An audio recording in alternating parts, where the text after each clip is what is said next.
सरकार ने अच्छे स्कूल और अस्पताल बनाकर, मुफ्त बिजली और पानी देकर अपने हर काम से बाबा साहब के सपनों को पूरा करने की पूरी कोशिश की है। मुझे बेहद खुशी है कि आज बाबा साहब अंबेडकर के जीवन पे ये शो शुरू होने जा रहा है दिल्ली के अंदर।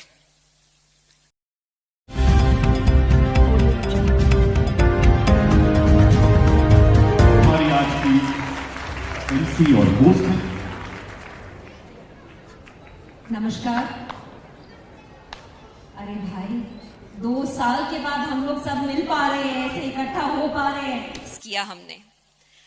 आप सभी का बहुत स्वागत है। बाबा साहब का जीवन हम सभी के लिए एक प्रेरणा है। बाबा साहब का सपना था एक ऐसा समाज जहां सबको बराबरी का हक मिले। दिल्ली सरकार ने अच्छे स्कूल और अस्पताल बनाकर, मुफ्त बिजली और पानी देकर अपने हर काम से बाबा साहब के सपनों को पूरा करने की पूरी कोशिश की है।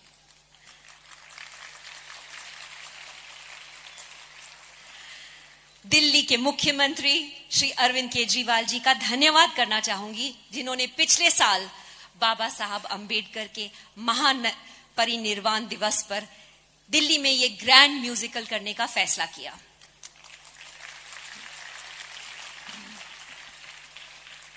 कोविड के चलते हमें इस प्रोग्राम को पोस्टपोन करना पड़ा, पर आज हमें इस शो को सभी दिल्ली वालों के सामने लाने का मौका फिर से मिला। इस शो से बाबा साहब का संदेश, उनके विचार, उनकी वैल्यूज दिल्ली के हर नागरिक, हर बच्चे बूढ़े के दिल तक पहुंचेंगी। मैं माननीय मुख्यमंत्री श्री अरविंद केजरीवाल जी से निवेदन करती हूं कि वो मंच पर आकर बाबा साहब के सम्मान में 2 शब्द कहें और इस शो का शुभारंभ करें। मुझे बेहद खुशी है कि आज बाबा साहब अंबेडकर के जीवन पे ये शो शुरू होने जा रहा है दिल्ली के अंदर। बहुत दिन से हम लोग प्लानिंग कर रहे थे, 1-2 साल से, कि उनके जीवन को जन जन तक कैसे पहुंचाया जाए। हम लोगों ने स्कूलों में भी बाबा साहब अंबेडकर को पढ़ाने के लिए अलग से व्यवस्था की, लेकिन एक आम आदमी तक पहुंचाने के लिए हमने सोचा कि नाटक एक सबसे अच्छा जरिया हो सकता है। बाबा साहब अंबेडकर का जीवन बेहद प्रेरणादायी है। मैं तो अपने आप को उनका भक्त मानता हूं, फैन भी नहीं मानता, मैं अपने आप को उनका भक्त मानता हूं, क्योंकि जितना उनके जीवन को पढ़ते हैं उतना ही यकीन नहीं होता कि ऐसा आदमी कभी पैदा हुआ था।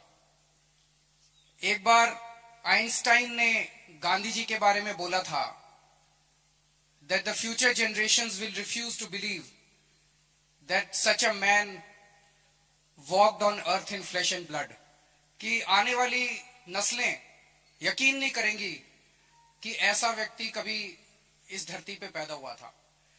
आइंस्टाइन ने यह गांधी जी के बारे में कहा था, लेकिन मुझे लगता है ये बाबा साहब अंबेडकर पे पूरी तरह से फिट होता है।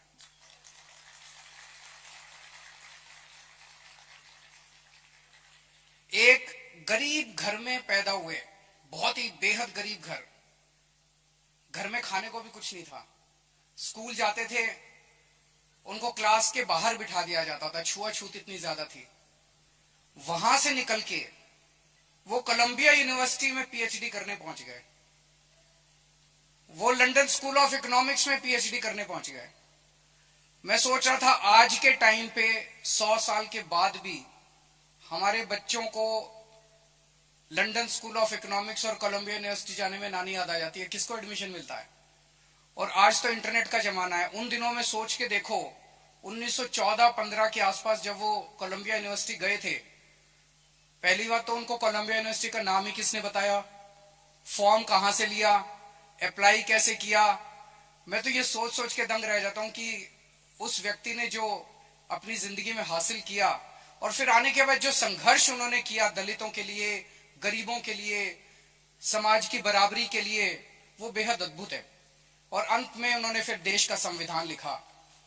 उनके जीवन से एक ही संदेश मिलता है, अगर आप पूरी लगन से लग जाओ तो nothing is impossible in this world. सब कुछ मिल सकता है, सब कुछ हो सकता है। आप मेरा भाषण सुनने नहीं आए, आप प्ले देखने के लिए आए। आपको सबको मैं पूरी उम्मीद करता हूं कि आपको प्ले बहुत पसंद आएगा। बहुत बहुत